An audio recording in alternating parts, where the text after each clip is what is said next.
एक माँ अपने 3 मासूम बच्चों को मौत के घाट उतार देती है और खुद भी दूसरी मंजिल से कूद करके गिर जाती है।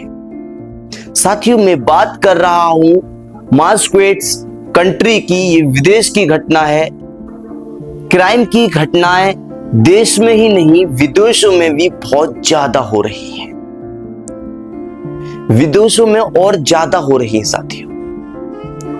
ये घटना है मास्क्वेट शहर की। यहां पर एक पति पत्नी बहुत खुशहाल जिंदगी गुजार रहे थे।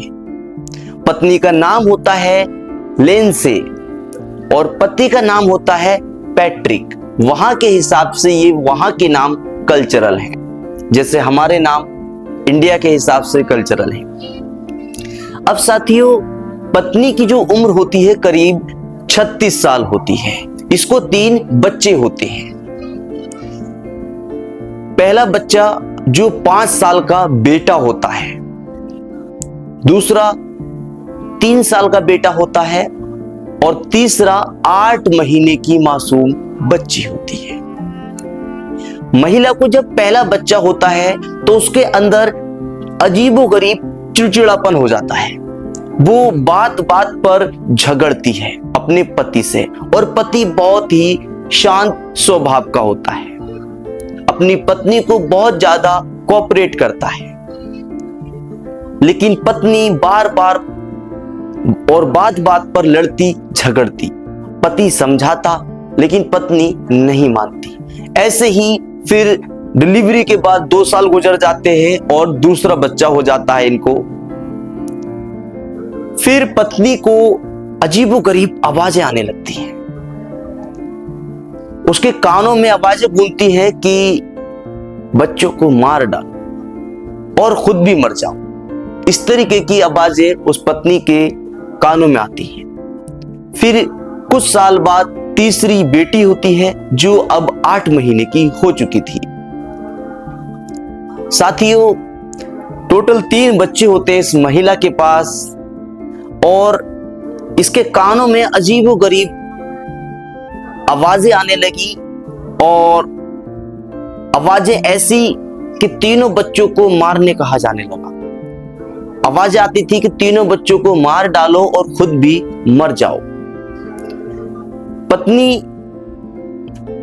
मानसिक हालत से जूझ रही थी।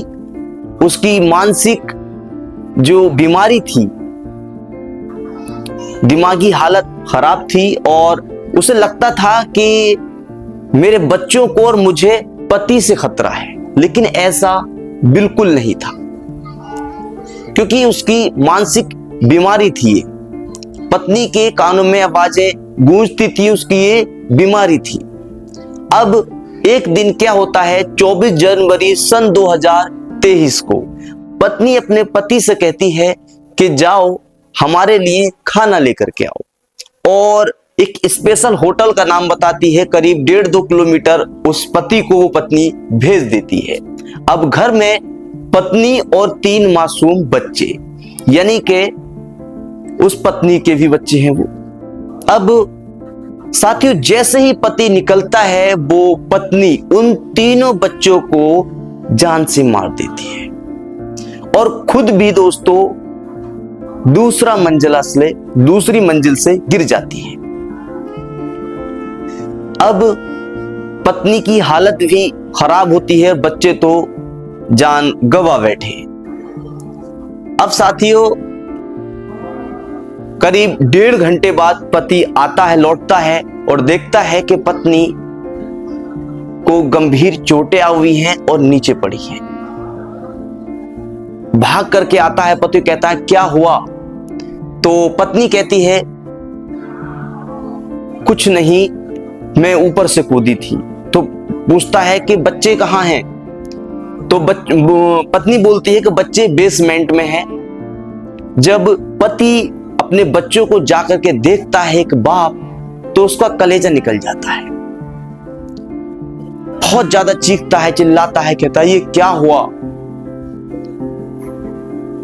तीनों बच्चे बेहोशी की हालत में होते हैं, मतलब वो अपनी जान गंवा बैठे।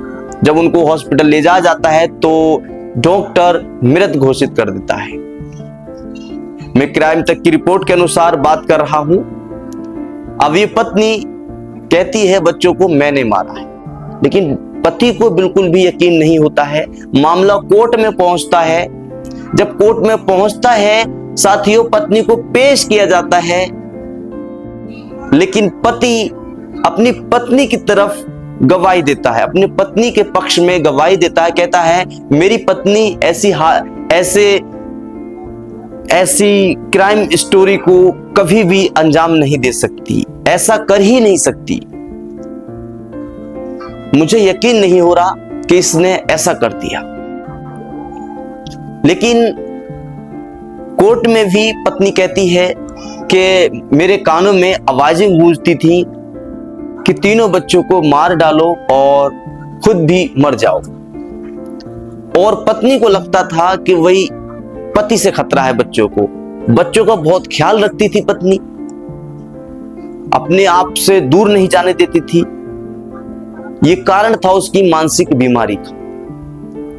लेकिन दूसरे पक्ष में वकील कहते हैं कि ये सोची समझी साजिश हो सकती है, ये पत्नी बचने के लिए मानसिक बीमारी का हवाला दे रही है, लेकिन उसकी जांचें होती हैं तो बीमारी आती है, मानसिक बीमारी के कारण ये सब होता है। लेकिन साथियों, ये जो पत्नी है इसने बहुत रोंगटे खड़े कर देने वाला काम किया है, बहुत ही गलत काम किया है। अब साथियों, कोर्ट में मामला दर्ज है, इसमें सुनवाई पर सुनवाई हो रही है। कोई नई रिपोर्ट होगी तो हम आपको जरूर बताएंगे, लेकिन इस कहानी को बताने का मकसद किसी की भावनाओं को ठेस पहुंचाना नहीं, बल्कि आपको सतर्क करना है। कभी भी ऐसी घटनाएं ना होने दें। आपके आस पड़ोस में अगर आपको कोई सस्पेंस लग रहा है तो तुरंत पुलिस को बुलाएं। कानून एकमात्र सहारा होता है। और अपने आप को भी सुरक्षित रखिए और अपने परिवार को भी सही रखिए। चलिए मिलता हूं आपके साथ नई स्टोरी के साथ, तब तक के लिए जय हिंद।